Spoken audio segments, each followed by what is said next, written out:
I'm with Colia Clark, who is the Green Party's candidate for the US Senate, running against incumbent Democratic candidate Charles Schumer. Colia, what are you doing here today? Well, I'm here today because one of a few great women I know is coming in here today to be sentenced for a crime that she has not committed. She's been sentenced because of the cruelty and the inhumanity of the system that will not allow her to practice her profession, which is law. In her case, she defended clients that most lawyers either did not see fit to take or would not take. Lynne Stewart is being tried. It's such an injustice being tried. It's such an injustice, such a violation of attorney-client privilege. The First Amendment has just been trashed in this country, along with most of the Constitution. But certainly, we can see evidence of it here today. And I'm here today because I'm running for the Senate. I will be standing on the Constitution, its principles, and I certainly will be looking at the issue of client-attorney privilege and how it's been trashed in the United States. And Lynne Stewart is the primary example. A woman who had the tenacity and the bold audacity to defend a Muslim, an African Muslim at that, of a crime that he said he did not commit.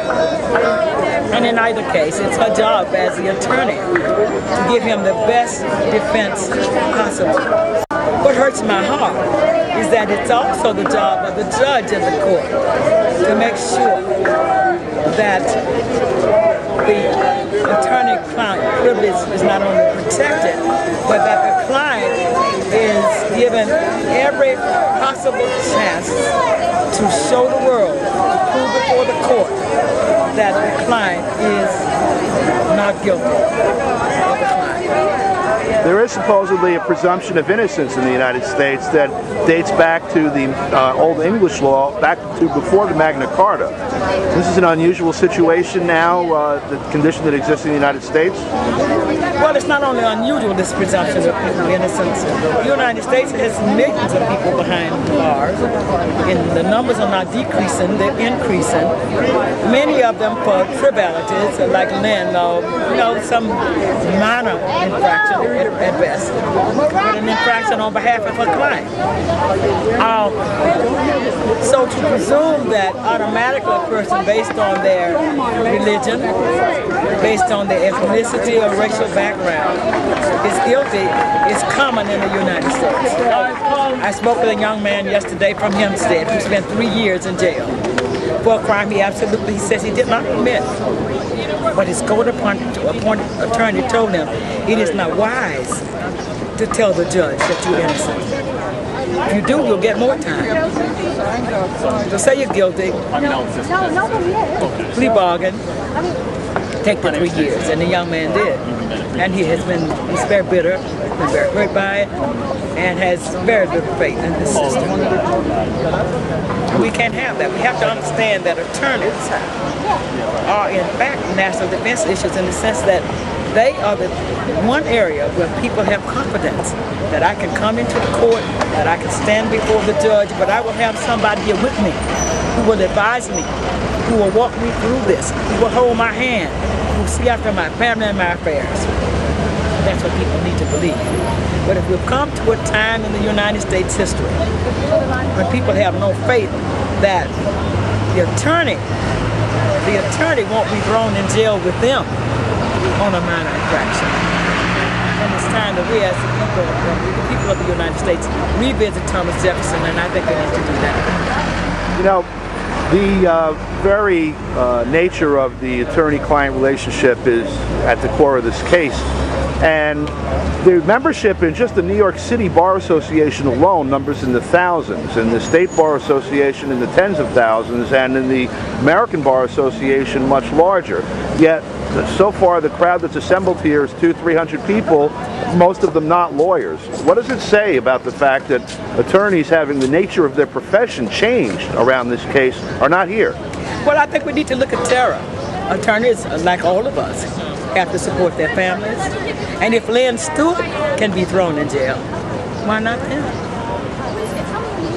We're looking now at a woman who has been brought up in this way, but there are millions of ways, I'm sure, to figure out to debar people when you are an illegal court carrying out injustices against the people and against their attorneys.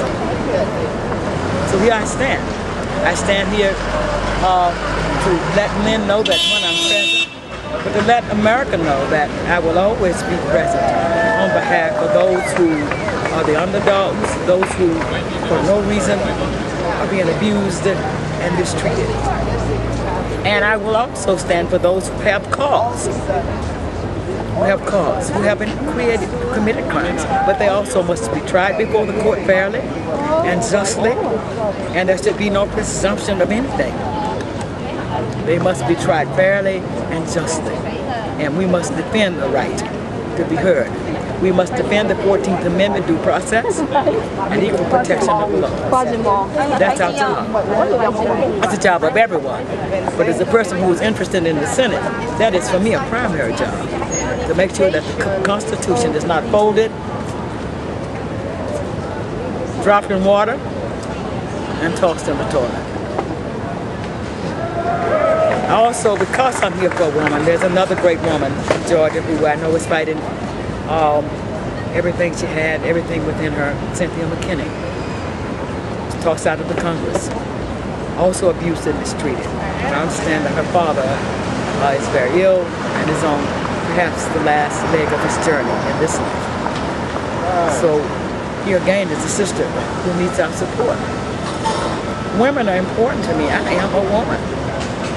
I am a woman. Lynne Stewart is in jail with breast cancer of the breast. Tie her down after operations. Tie her down to her bed. How do you do this to a human being? How do you do this to a sister and a woman? Don, I'm not happy. I'm not happy. And it's not good not to have me not happy. So I'm going to organize every woman and girl I can find to let them know that you as women and girls in this country are in danger from the very criminal justice system that is supposed to defend.